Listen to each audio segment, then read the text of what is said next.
Ne pas confondre vitesse et précipitation. Je vous raconte cette semaine l'histoire d'un assureur, garantie loyer impayé, dégradation locative, qui, pour gagner du temps, décide de recourir à la procédure d'injonction de payer pour le recouvrement de sommes versées au titre de dégradation locative. Autant vous dire que ce sera un chemin de croix. Monsieur et Madame Z donnent à bail un logement à Monsieur et Madame U. Et dans leur infinie sagesse, ils décident de souscrire une assurance garantie des loyers impayés et dégradation locative.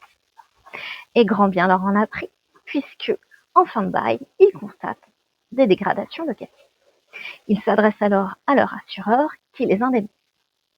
Puis, l'assureur, bénéficiant d'une action subrogatoire, décide de se retourner contre les anciens locataires.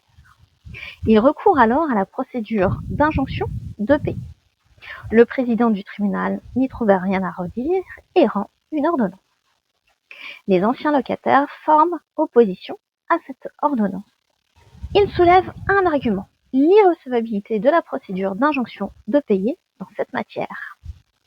Le juge saisi valide toutefois la procédure et condamne les locataires à rembourser une certaine somme à l'assureur. Mécontents, les locataires forment un pourvoi en cassation. En effet, s'agissant d'une somme due inférieure à 5 000 €, la voie de l'appel est fermée. Devant la Cour de cassation, les locataires soulèvent un argument. La procédure d'injonction de payer est irrecevable lorsqu'il s'agit de fixer des sommes dues autrement qu'en vertu des clauses du contrat. La procédure d'injonction de payer est à réserver aux créances contractuelles déterminées. À votre avis, ont-ils obtenu gain de cause? La réponse est oui. Dans cet arrêt du 27 mars 2025, la Cour de cassation casse la décision du tribunal judiciaire de Bordeaux. Elle rappelle qu'en vertu de l'article 1405 du Code de procédure civile, le recouvrement d'une créance contractuelle n'est possible en matière d'injonction de payer que si la créance est déterminée.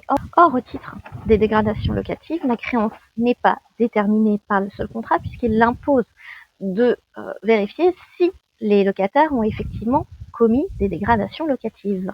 Le jugement du tribunal judiciaire de Bordeaux est donc cassé et la Cour renvoie devant un autre tribunal.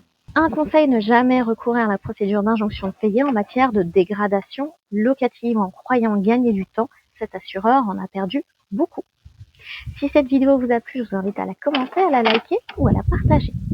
Vous pouvez naturellement vous abonner. Quant à moi, je vous dis à la semaine prochaine pour une toute autre thématique.